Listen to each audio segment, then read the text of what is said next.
And welcome on back, everyone, to episode 76 of Streaming with the Mouse. My name is Clifton Paul Robinson, here with Cam Ramos, and today we will be breaking down episode 3 of Star Wars: The Bad Batch, The Replacements. So get ready, stay tuned, and you're listening to Streaming with the Mouse.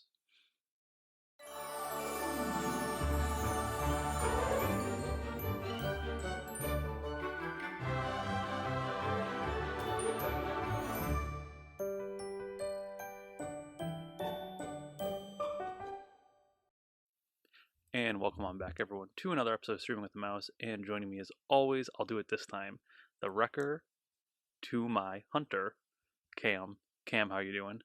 I'm good, my friend. I'm good. I'm pumped to talk about this episode. Pumped to talk about Star Wars.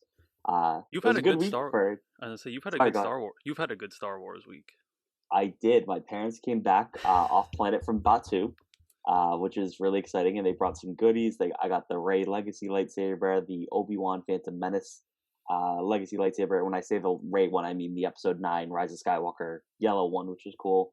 Some holocrons, some kyber crystals. So got very much spoiled by my parents, which was very nice because they missed me in Disney, which was nice because they brought back some stuff. But we're putting this on YouTube, right? Yes. So for all the people on YouTube, I can show off my fancy Obi-Wan Kenobi lightsaber. There you go, everybody. This one's pretty light, but like the metal is legit. It is really, really cool. And for everyone that watches, also, I'll show off my 1 gallon water bottle. just to have something. But yeah, no, definitely exciting Star Wars weekend because I got some Star Wars stuff, and definitely will hold me over until I get to make my first trip to Batu and Galaxy's Edge East coming up in September. So very excited. Yeah, and we've also had some potential. I'm going to say potential. We don't like to speculate, but we do. We don't like to speculate on bad things. I think that's the better way to go. So there has been ongoing rumors of a potential Luke Skywalker TV show. Obviously, it wraps around Sebastian Stan. That doesn't matter right now. We supposedly have a potential Mara Jade, who, as people don't know, it's common in Legends, but it's not common if anyone's a Star Wars fan. Anyone that has not seen the Legends, that is Luke's wife, but also is the Emperor's assassin. I'll put in air quotes. There's so many different words for this. And I was hoping personally for Karen Gillan. That's just my own personal opinion. But we got absolutely, if this is true, the next best thing. Actually, I won't even say next best thing, just the best thing overall. Brie Larson is supposedly going to be joining Star Wars as Mara Jade. If that's true, I love it. If it's not true, I'll hope for Karen Gillan. But what's your thought? I don't know how much you know about Mara Jade. I have zero thought. I know the basics about her, but I've never read a book with her in it. I've never played a video game with her in it. So I have zero opinion. So people freaking out that it's Brie Larson. I have zero opinion. I love Brie Larson, so I'm fine with it. If it's true, I think it'll be cool. I'm interested to see how the heck they even do this, if they even continue the storyline of Mara Jade being Luke's wife. I don't know how they do that. I did a little bit of research because I was looking more into the character the other day. I knew like the basics about her, like you said, like Luke's wife and stuff like that. Cool purple lightsaber, all that stuff. Cool purple one thing I did find out is that basically, in order for Mara Jade to come into canon, it has to be approved by both Star Wars and is it Timothy Zahn who wrote the novels? I believe so. Yes, because he's the one that basically created her as a character for Heir to the Empire. I believe is the novel that's now Legends. But basically, like if Star Wars wants to bring her in, they have to get Timothy Zahn's approval, and if Timothy Zahn pitches an idea to Star Wars has to approve it. They can't just put her in, as a character or like a cameo or anything like that. So if that happens, I trust Timothy Zahn. I really like his new Thrawn books. He wrote the new Thrawn books. The new he's ones. Weird.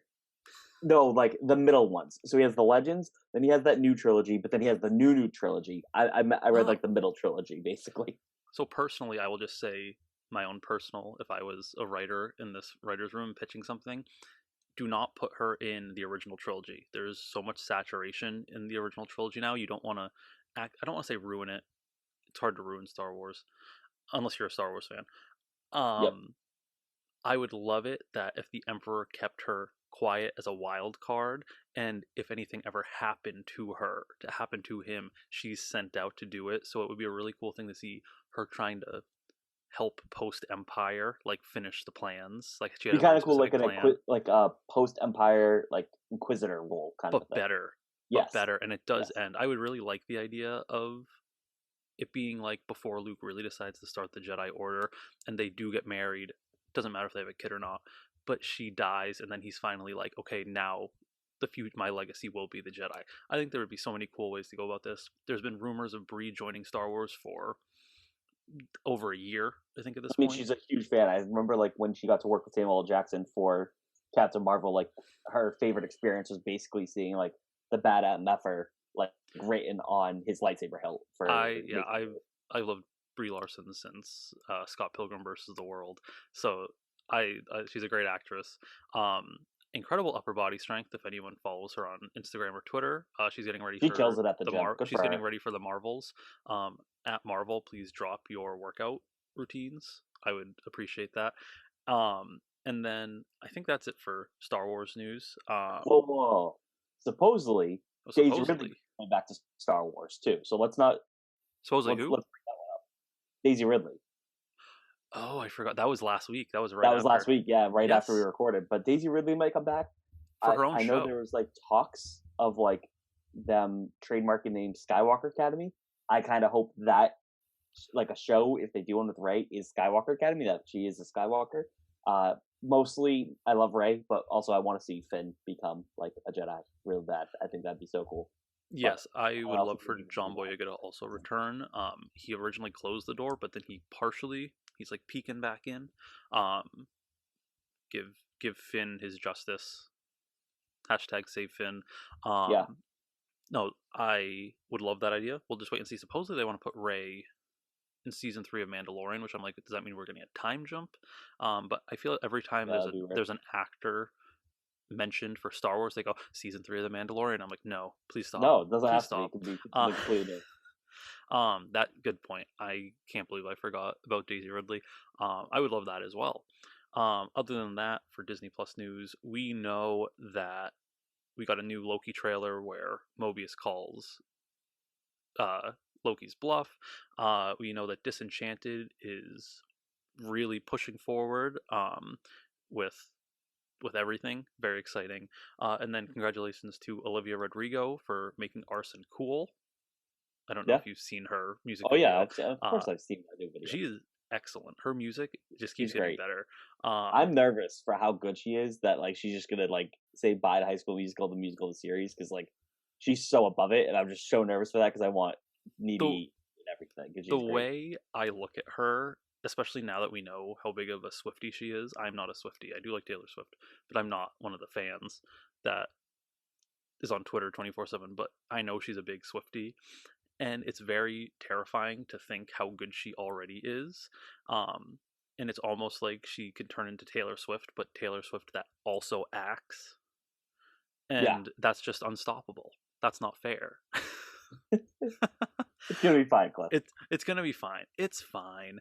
But shout out to her for not being signed by Disney for music. Yeah, because she can actually do like cool music videos. She can actually swear, which was a big we can't issue. Even swear.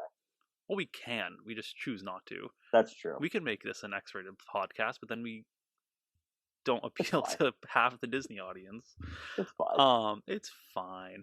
But I think that is it. I got one more. What is your first opinions? We're not talking about it today. What is your first opinions on High School Musical, the musical, the series?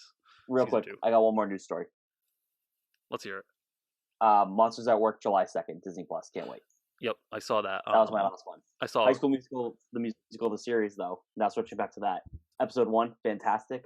We'll talk about this in a later episode. We're going to break down the first, not break down, but we'll have a good conversation. We'll talk about the first 2. Episodes.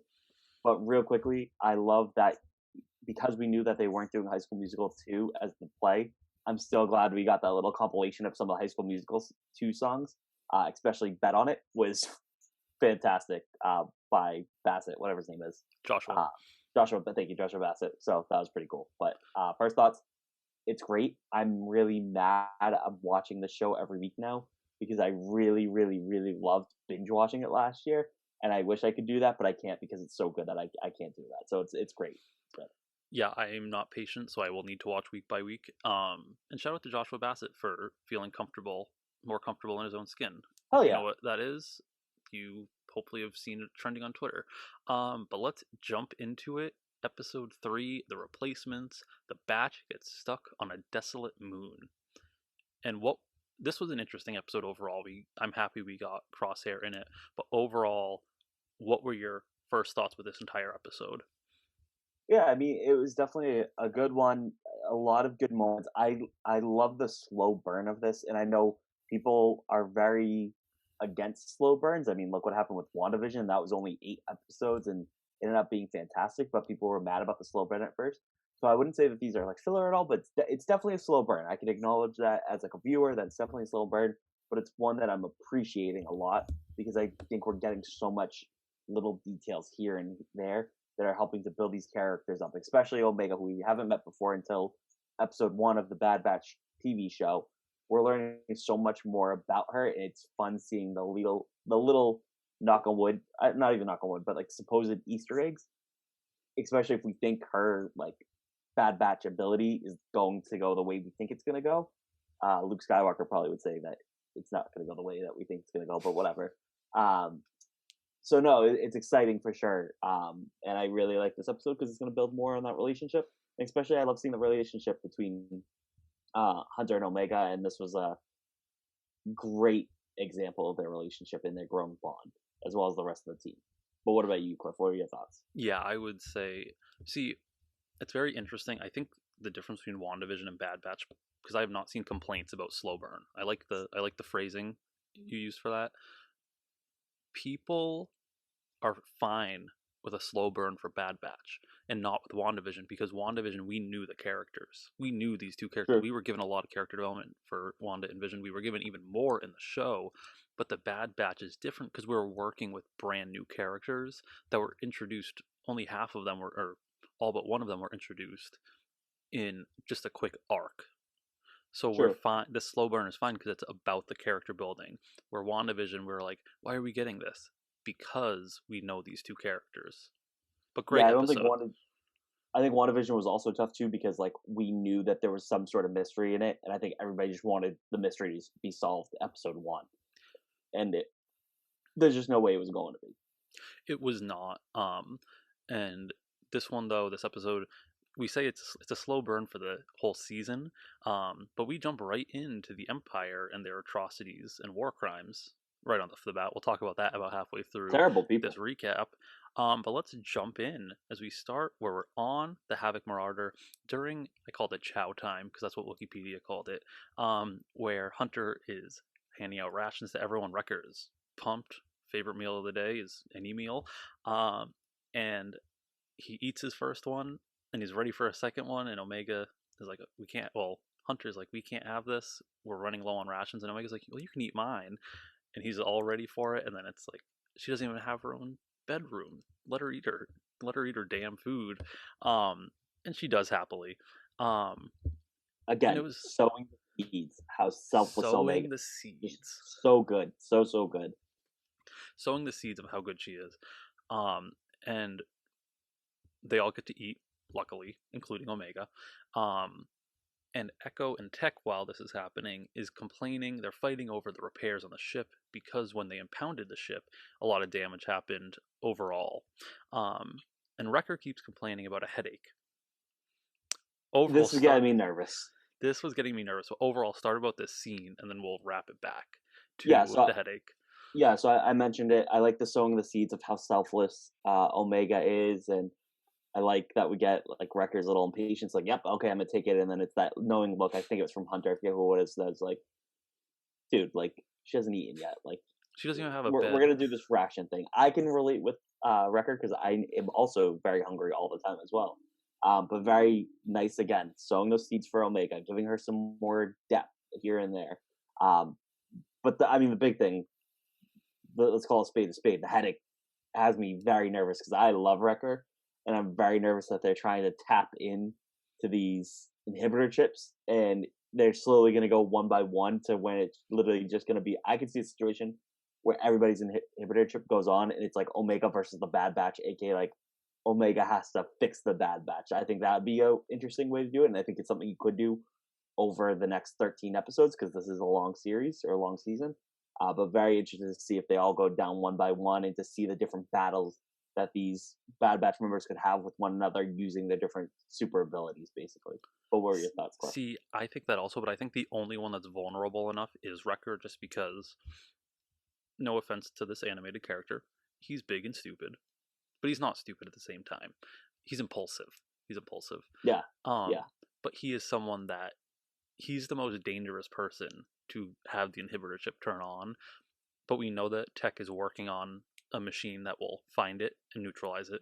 I don't picture Echo having it, it clicking on just because he's so machine now, and Hunter has not even been phased by it. So I think it would be a really interesting episode for that to happen to Wrecker and Rex. This is the episode we see Rex, and Rex helps them take out the chips. That's what I think it's going to go to. That's just my guess. But that's a good idea. See.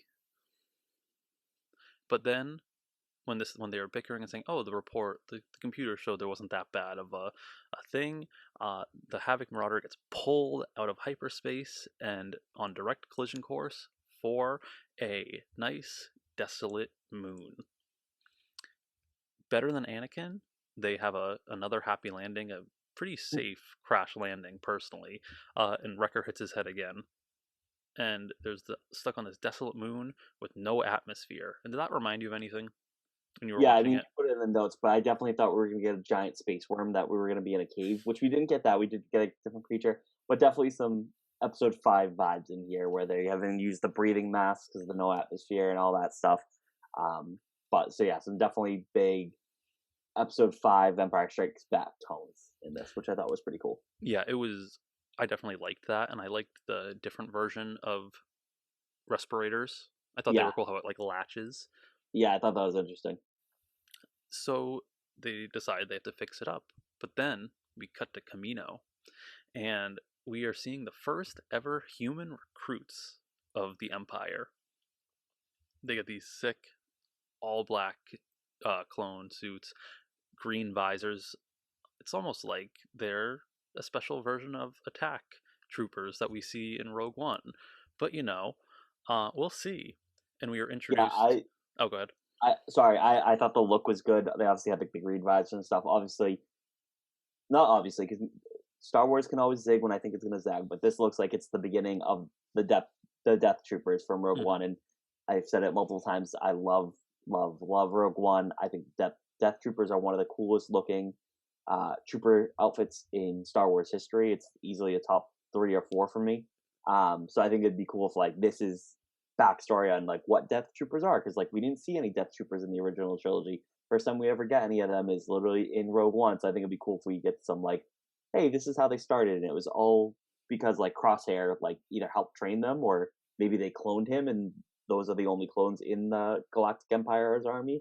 He's Death Troopers. I don't know, but I thought that was pretty interesting, and obviously a little nod. I think not obviously, because again I could be wrong, but it seemed like a little nod to the fans of Rogue One and to what Star Wars has been doing under Disney. Yes, and with this Grand Admiral, or not Grand Admiral Thrawn, Grand Moff Tarkin introduces us to our real villain, overarching villain of the season that we think, in Vice Admiral Rampart. And we find out that the idea for human recruits is his idea, where, and something really interesting, if people pay attention in history, they want to switch the focus from programmed loyalty to a focus on real patriotism, which is a great form of, what's the word? Whatever. I don't know what word I'm trying to say. It's a great way of tricking people into thinking our army is the best because they want nationalism, to be here. Basically. Nationalism. There's a word for it. Propaganda. There we go. There we go. And we know that Palpatine was great at that, especially during the Clone Wars, turning everyone against the Jedi. But it's a group of humans with Crosshair as their leader, and they don't like it. There's no one I'd rather not lead me than Crosshair, because he is scary now, especially where the inhibitor chip has been basically amplified in him. It seems that is not a commanding officer. That is not a supervisor I would want taking my lead. And I would end up like our friend here later, because we'll talk about that later. I'm not going to say our friend. He's slightly Very, less. He is slightly less worse than the rest of them. But we'll there talk we go. about that. That's yes, We'll talk yes, about that when we get to that part.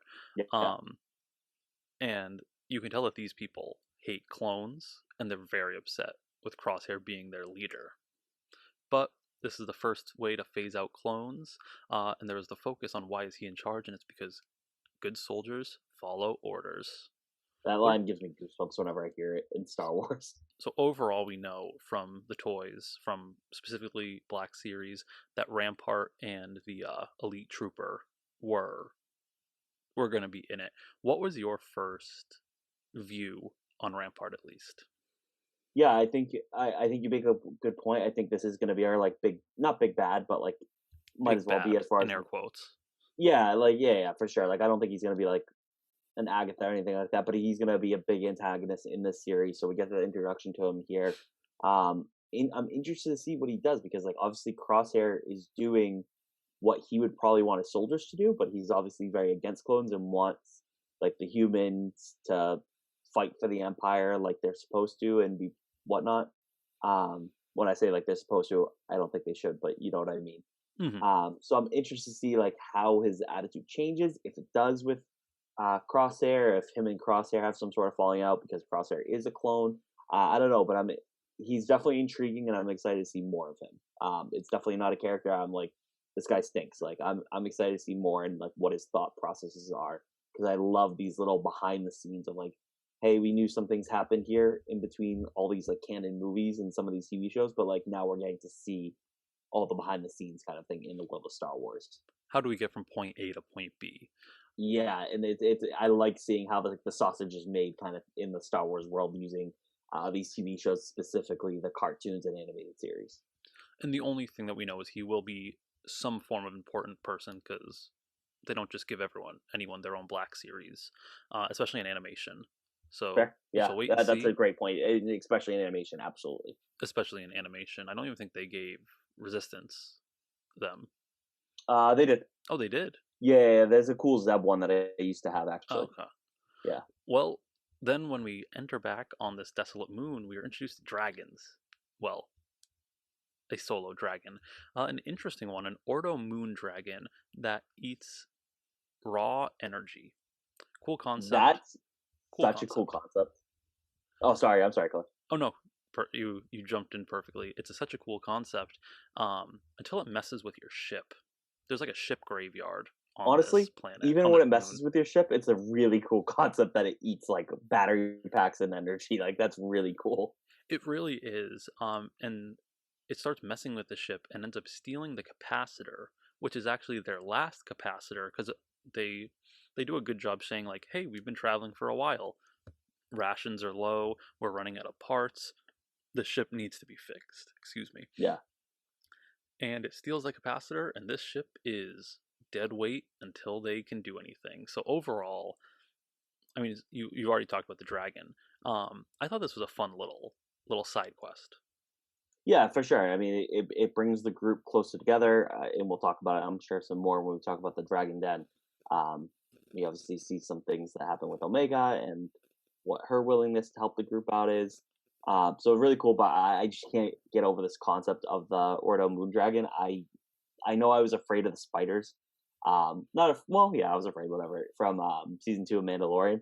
I want a live action Ordo Moon Dragon because I think that has so many cool concepts as far as like destroying ships by like taking their energy and eating their energy sources.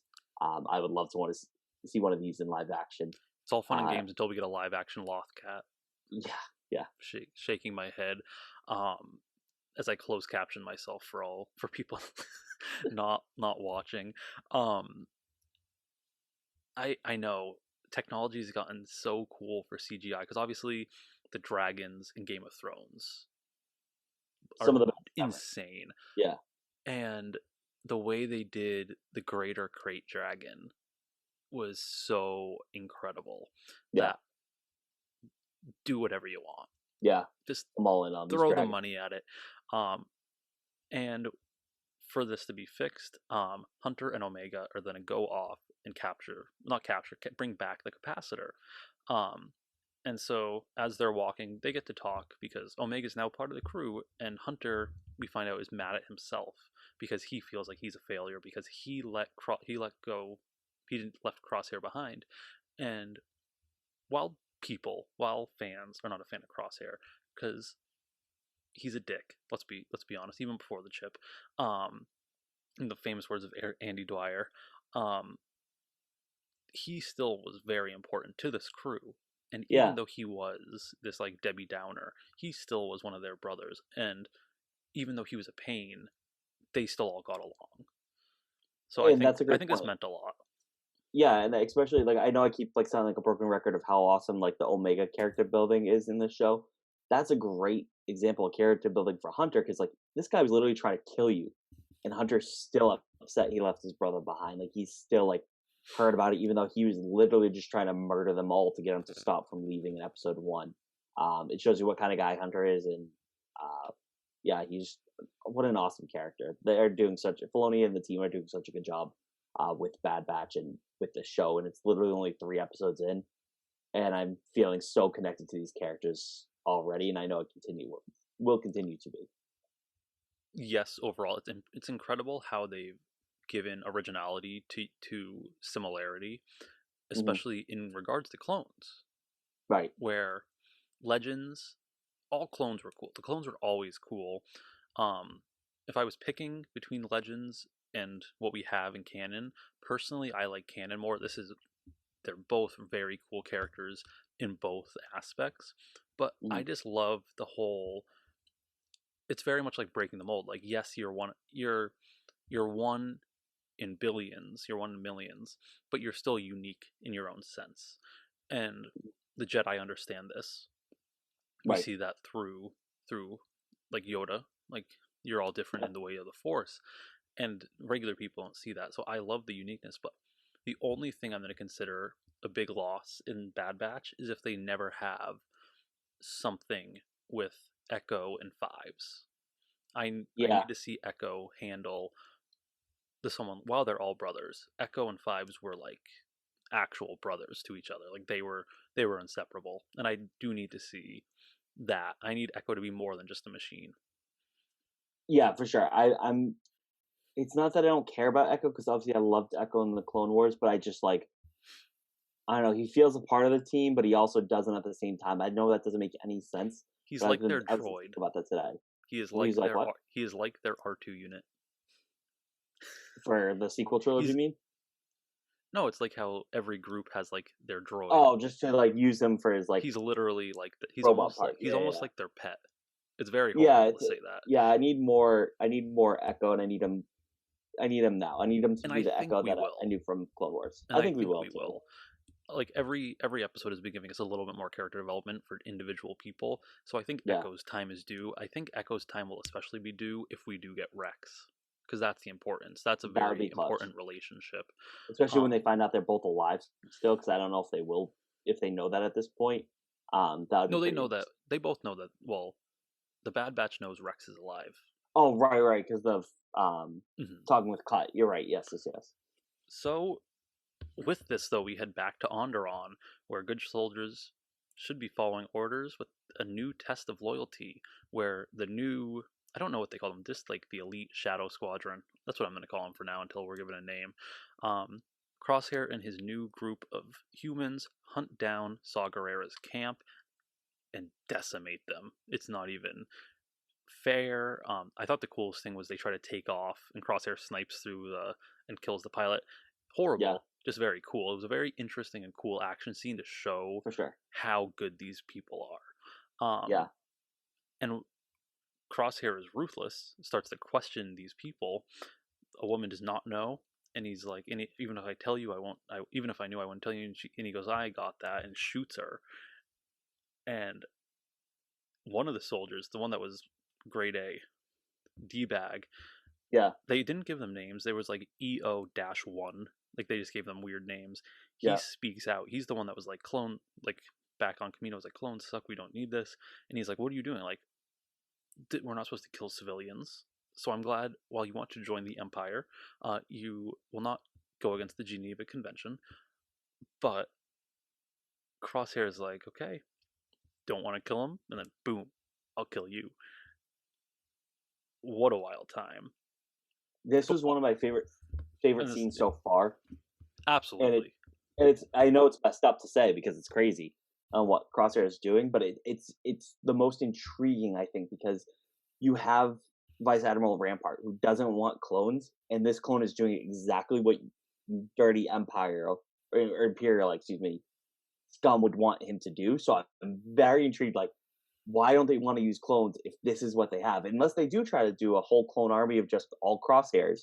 What like why don't they? This is the exact kind of guy that you would want in the Imperial army. So I'm so confused. I want to see what Vice Admiral Rampart how he reacts if it changes his minds on clones, if this builds onto the future. But definitely one of the most like shocking, I guess. It really is. It's shocking. Like this guy's the guy that was being a d-bag. Like he was just standing up for these innocent people, which is a good thing. It made him almost not a d-bag for a second, even though he was like crap in the beginning of this episode.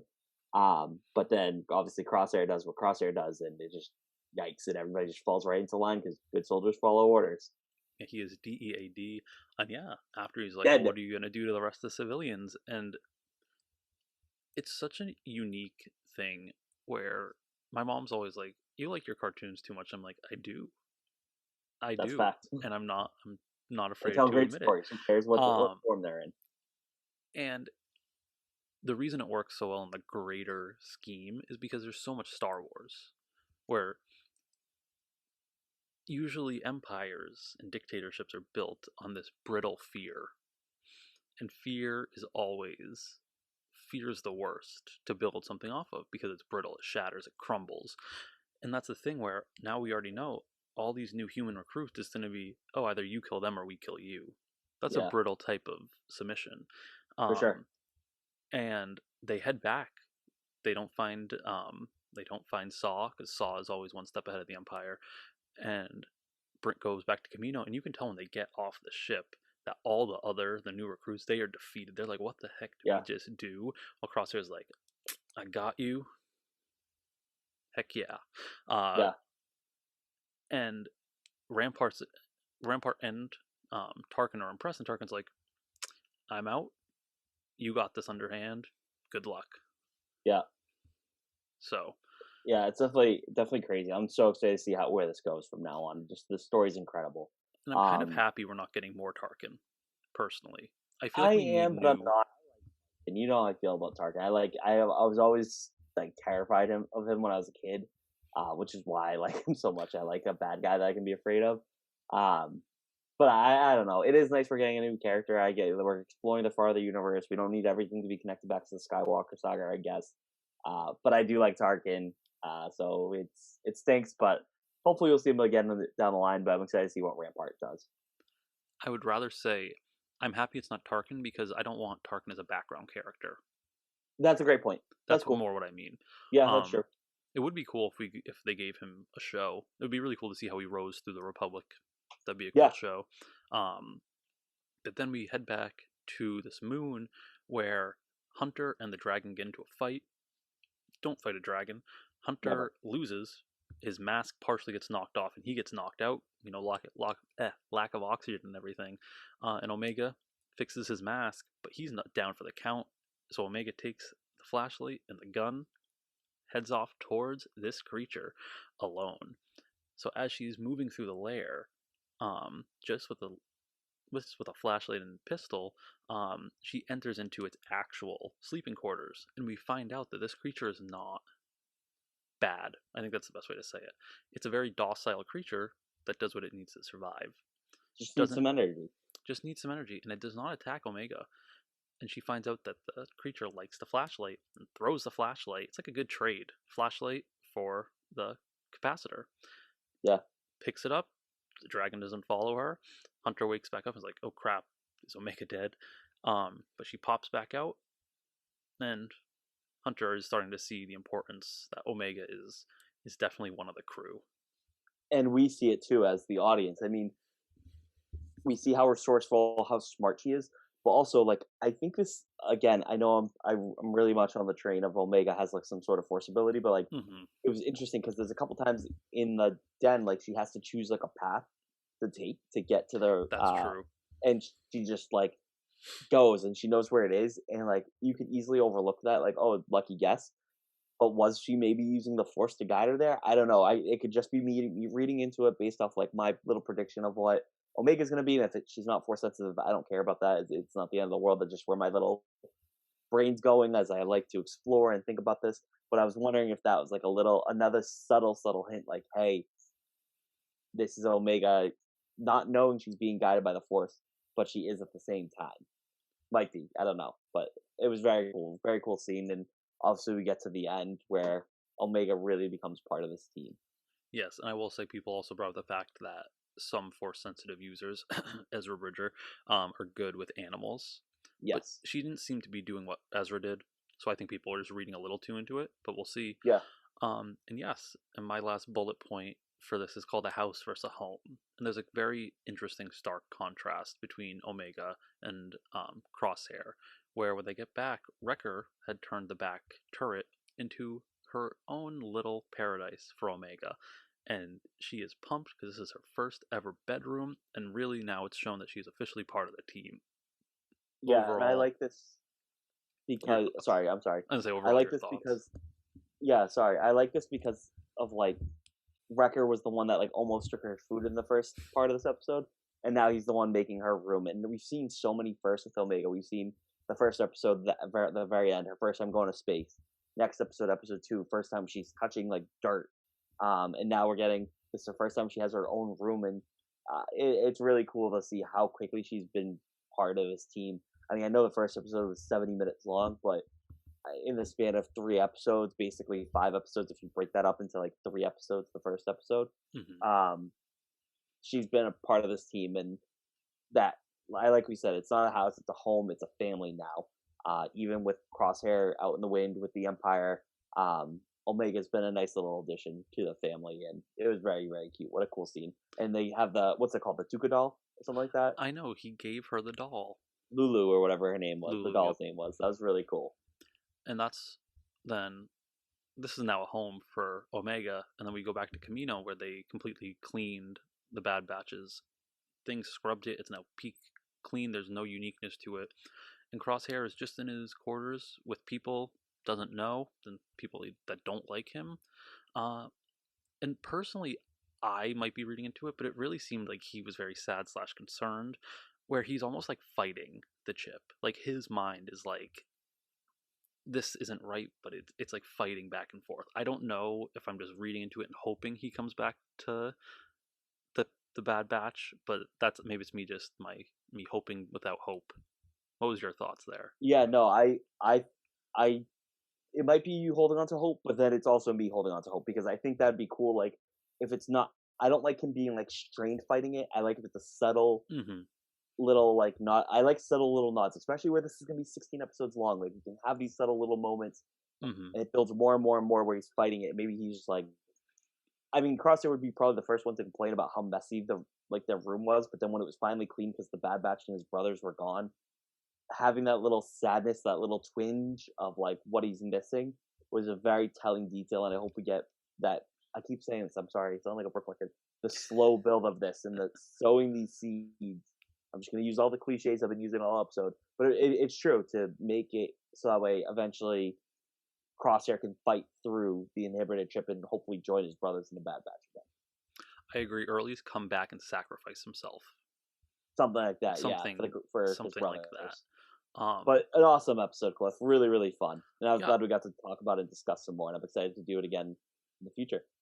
I mean, people always, I mean, you always bring up other people saying, oh, it was a filler episode. I don't think these are filler episodes. A filler No, episode is like Mandalorian getting sidetracked in a spider den for a whole episode. That's right. filler. If it contributes to the plot in a specific way, it's And not the character filler. development for sure. Exactly. Yeah. So it's going to be an interesting thing. We have filler episodes in Clone Wars. People Yeah. forget the bad ones, and that's fine. Oh, the sum of the parts make a better whole, and that's what you need, the good with the bad. Yeah. we'll see. I'm continuing Bad Batches, an extra episode, an extra season of Clone Wars, or a continuation at least. We'll see. That's just my thought processing with it. Yeah. But that's all I got for this week. We only get a half-hour episodes. I love it. I just, like I said last week, I just wish there was more. Yeah, I'm excited for Friday to get another episode of that. We're going to get another episode of High School Musical, the musical series. We're another week closer to Loki. Lots of great stuff going in, not only Star Wars, but Disney Plus as a whole. So, very exciting stuff. I know, and next week, you guys are going to have a fun week with us. I believe we're going to be recording 2 episodes for next week. Yes, we will be talking about the 4th episode of The Bad Batch. We don't know what it's called yet. And we'll also be discussing, just to jump on the train, because it deserves some love too. We're going to be talking about the first 2 episodes of High School Musical, the series. I'm guessing episode 2 will play on, so we have a lot more to talk about and where it's going to go. But now, Cam's favorite part of the week. Tell us where to find us, Cam. So you can find me on Twitter at CamRamos95 if you want to continue the conversation about Disney Plus in general, but definitely the Bad Batch and everything else coming out to Disney Plus and everything else that has come out to Disney Plus. You can find the podcast on Twitter at Streaming the Mouse. You can find us on Instagram and Facebook at Streaming with the Mouse. Find us on our website, cprob.com/streaming with the mouse, or stream them. No, yeah. Stream the mouse, right? Yeah. Stream the mouse. I almost forgot that one. Boy.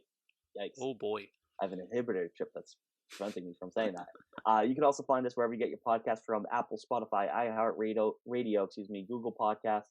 Be sure to like, review us, 5 stars if you can. Really helps us out to be seen. You can also find us on YouTube if you want to watch these episodes instead of listening to them on podcast. YouTube.com, and you can type in Streaming with the Mouse podcast. You'll see us pop up with our dumb faces, but whatever, it's fun to look at. You got to see my lightsaber if you want to see the Obi-Wan legacy lightsaber. That's a big selling point. That's true. Maybe next week you'll see Rey's. Yeah, and next I'll show Rey's. I'll even put the light on. But Cliff, where can they find you if they want to talk to you about Bad Batch and Disney Plus and beyond? They can find me at CP Robinson81 on all platforms. So, for Cam Ramos, my name is Clifton Paul Robinson. Have a magical day, everyone, and may the Force be with you. Have a good one, everyone.